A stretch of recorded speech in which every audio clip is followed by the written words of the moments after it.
देखिए, एआईएमआईएम को आप हल्के में ले सकते हैं। जब रिजल्ट आता है तो बिहार वाला हाल होगा फिर आप। तो एआईएमआईएम जो है जनता की लड़ाई लड़ने के लिए आई है। हिंदू मुस्लिम ये सिख ये तो ईसाई फ्री ऑफ सब। कॉस्ट एजुकेशन देने की बात थी। इन नाकारे निकम्मों और झूठे लोगों ने ना, आपने देखा कितना उस पर अमल किया। ये लोगों को भ्रमित करने के लिए अपना मैनिफेस्टो जारी करते हैं। इन लोगों ने कुछ नहीं किया। हर प्लेटफॉर्म पे, हर मोर्चे पे दोनों सरकार इससे पहले भी तो एमआईएम जो है कि मांडर विधानसभा में आई। उसके अलावे फिर बाद में फिर एक दो बार यहाँ से अच्छा वोट भी लाने के बाद में भी जो है कि मांडर विधानसभा से बिल्कुल गायब हो गए। इसका रीजन क्या रहा सर? देखिए, आज एक प्रोग्राम खास तौर से मांडर विधानसभा में जितने भी ब्लॉक हैं, कुछ ब्लॉक के पदाधिकारियों, उसके प्रखंड के अध्यक्षों का मनोनयन हुआ है पिछले सप्ताह। आज आप देख रहे हैं कि बेड़ो प्रखंड के प्रखंड अध्यक्ष राम मुसफ अंसारी साहब बनाए गए हैं। एक्चुअली ये मीटिंग हमारे स्टेट के अधिकारियों और मांडर विधानसभा खास तौर से उनके अधिकारियों के बीच ना, जो जिला और प्रखंड से आए हुए हैं, उनके दरमियान एक बैठक थी कि संगठन को कैसे मजबूत और मुस्तहकम बनाया जाए, उसको एक तेज धार दिया जाए। सर, इससे पहले भी तो एमआईएम जो है कि मांडर विधानसभा में आई। उसके अलावे फिर बाद में फिर एक दो बार यहाँ से अच्छा वोट भी लाने के बाद में भी जो है कि मांडर विधानसभा से बिल्कुल गायब हो गए। इसका रीजन क्या रहा सर? देखिए, मांडर विधानसभा से हम गायब नहीं हुए। पिछले मतलब में हमने एक कैंडिडेट को समर्थन दिया था, और हमारे लोग खास करके मांडर विधानसभा के चाहे जिस ब्लॉक के हो, जिस पंचायत के हो, सारे लोग आप देख रहे हैं कि सारे लड़के एक्टिव हैं, काफी सक्रिय हैं, और हमारा काम कभी रुका नहीं है। हाँ, कोई शिथिलता आ सकती है, वो बहुत सारी स्थितियां और परिस्थितियां होती हैं, लेकिन आप देख रहे हैं कि आने वाले वक्त में, आने वाले 6 महीने में हर जुबान पे ये जारी होगा कि इंशाल्लाह आने वाला मांडर विधानसभा क्षेत्र जो होगा, यहाँ का विधायक मजलिस का होगा, ऑल इंडिया मजलिस से इत्तेहादुल मुस्लिमीन का होगा। सर, आपके साथ में जो है कि किसी लगा जो है कि इनको चुनाव ये टिकट दिए और मांडर विधानसभा से लड़े भी, और एक दो बार मैंने प्रेस क्लब में आपके साथ में उनको देखा। लेकिन अभी जो है कि यहाँ पर जितने भी मांडर विधानसभा में प्रोग्राम हो रहे हैं वो नजर नहीं आ रहे। शिशिर लकड़ा साहब हमारी पार्टी के प्रदेश महासचिव हैं, जो बैरिस्टर असद साहब के हाथों बनाए गए हैं, और वो उनकी तबीयत थोड़ी नासाज चल रही है, सही नहीं चल रही है। वो उनको आना था इस प्रोग्राम में, आपने प्रेस क्लब में भी देखा। वो हमारे साथ है, पार्टी के साथ हैं। आप पार्टी से वो चुनाव भी लड़े हुए हैं, तो हम हर तरह से हमारे साथ हैं। अच्छा, पुराना पार्टी ये एमआईएम के जो पुराना पार्टी जो है सर, मांडर विधानसभा से वो ज्यादा लोग यहाँ पे जुड़ नहीं पा रहे, आखिर वजह क्या? नहीं, सभी हमारे साथ हैं। ये अलग बात है, चूंकि ये प्रोग्राम नरकोपी में है ना, खासतौर से ये बेड़ो प्रखंड का है। ये प्रोग्राम जो है बेड़ो प्रखंड का है, नरकोपी में रखा गया है, जो बेड़ो प्रखंड के अंतर्गत आता है। तो ये कोई जिला का प्रोग्राम नहीं है, कोई कार्यकर्ता सम्मेलन नहीं है ना। यही के जो अधिकारी हैं, पदाधिकारी हैं, उन्हीं लोगों की एक मीटिंग हम लोगों ने बुलाई है। हम लोग एक रणनीति बना रहे हैं कि किस तरह से लोगों को दिशा निर्देश दे रहे हैं, गाइडलाइन दे रहे हैं कि किस तरह से संगठन को मजबूत बनाया जाए। हर घर तक, हर मोहल्ले टोले, डोर टू डोर हम पहुंचे, इस संगठन को पहुंचाएं। यहाँ पर जो देख पा रहे हैं सर कि 25 साल से जो है कि एक पार्टी, ये 20 से 25 साल से एक ही पार्टी जो कांग्रेस की पार्टी है लगातार जो यहाँ से जीतते आ रही है, और मांडर वो क्षेत्र है जो कि मंत्री बनाने का काम करती है। लेकिन आप लोगों को कैसे आकर्षित कीजिएगा सर? देखिए, ये दुर्भाग्य है मांडर विधानसभा के लोगों का। एक्चुअली हमारे खासकर तो मुस्लिम, जिनका 1 लाख प्लस वोटर है, यहाँ पे सबसे ज्यादा वोट है, वो डिसाइडिंग वोट है। जिधर वोट जाता है वो रिजल्ट में कन्वर्ट करते हैं। तो उनकी सोच जो है वो एक नेगेटिव सोच थी कि हमको भाजपा को हराना है। लेकिन आप देख रहे हैं बिहार चुनाव में एक अप्रत्याशित और ऐतिहासिक विजय के बाद लोगों का रुझान बदला है, खास करके नौजवानों का। और रुझान बहुत बदला है, बहुत तेजी से बदला है, और लोगों में सेल्फ कॉन्फिडेंस, एक आत्मविश्वास आया है इस पार्टी के प्रति भी।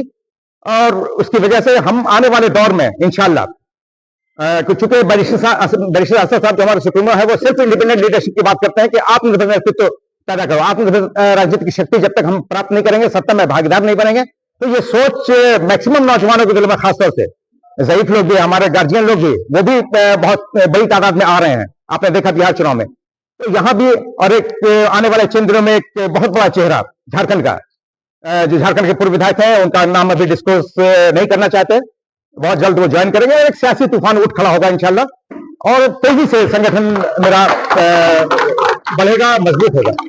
लास्ट सवाल और अंतिम सवाल ये है कि सुदूर क्षेत्र के जो ग्रामीण क्षेत्र का है, सबसे बड़ा मुद्दा एक ये रहता है कि यहाँ पर जो होता है कि धान कटने के बाद लोग, यहाँ गरीब लोग जो है कि बाहर जाने का प्लान करते हैं। इसमें आपका क्या ये राजनीति है? देखिए, झारखंड की वजह से पूरे भारत का बिहार को रूर कहा जाता था। झारखंड में प्राकृतिक संपदा है, जो नेचुरल रिसोर्सेज हैं, जो मादनियात है, उसकी वजह से पूरे देश का सबसे रिचेस्ट स्टेट होना चाहिए।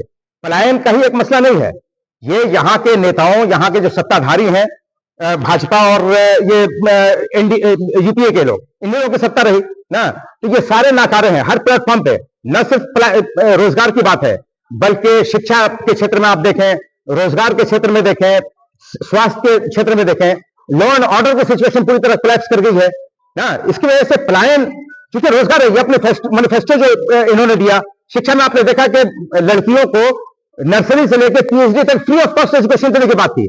इन नाकारे, निकम्मों और झूठे लोगों ने ना, आपने देखा कितना उस पर अमल किया। ये लोगों को भ्रमित करने के लिए अपना मैनिफेस्टो जारी करते हैं। इन लोगों ने कुछ नहीं किया, हर प्लेटफॉर्म पे, हर मोर्चे पे, दोनों सरकार, चाहे एनडीए की सरकार हो या यूपीए की सरकार हो, फेलियर है। क्योंकि आज इस प्रदेश को, पूरे देश के लोगों को बैठाकर खिलाने की क्षमता है। हम भूख से हम भाग चिल्लाकर मर जाती है हमारी आदिवासी बहन, हमारे दलित, हर तरह से लॉ एंड ऑर्डर का तो आप देख ही रहे हैं। जिस प्रदेश में अरिस्टोटल ने एक बात कही थी कि if there is no rule of law there is no regime, जिस देश और प्रदेश में रूल ऑफ लॉ की बालादस्ती नहीं हो, उस देश में या उस प्रदेश में सरकार नाम की कोई चीज ही नहीं है। तो आपने देखा पिछले सालों में हाईकोर्ट के तत्कालीन जजेस ने एक रिमार्क्स दिया कि ये प्रदेश जो है वो भगवान भरोसे है, यानी इस प्रदेश में सत्ता से ही, सरकार होने से ही, सरकार वजूद से ही इनकार कर दिया। मॉब लिंचिंग यहाँ पे एक बड़ा मुद्दा है सर, मॉब लिंचिंग पे क्या बोलना चाहिए आप? देखिए, मॉब लिंचिंग आप देख रहे हैं कि 10 जून की घटना, जो 10,000 लोगों पे देशद्रोहिता का केस दर्ज कर दिया, और ये जिसका अस्तित्व हम मुसलमानों, खासतौर से हम मुसलमानों की वजह से है, यूपीए सरकार का वजूद। न सिर्फ 10,000 आज तक केस एज इट इज है, देशद्रोहिता का केस, जबकि शांतिपूर्ण लोकतांत्रिक तरीके से हमारे लोग एहतजाज करने गए थे। 2 लोगों को, साहिर और मुदस्सिर को, उनके सरों, सीनों और गले में गोली मार दी गई, 14 बच्चों को अपहज कर दिया गया। मॉब लिंचिंग की जहां तक बात, मॉब लिंचिंग आप बता रहे हैं कि सड़कों पर मॉब लिंचिंग छोड़ दीजिए, अब हाजत में जो हमारे रक्षक है वो भक्षक बन गए, जो हमारे जो ये थे, मुहाफिज थे, वो वही कातिल बन गए। अब तो हाजत में, होटवार जेल में हमारी हत्या की जा रही है। ये सरकार का निकम्मापन है, लॉ एंड ऑर्डर का पूरी तरह फेलियर है, बल्कि सरकार का पूरी तरह फेलियर है।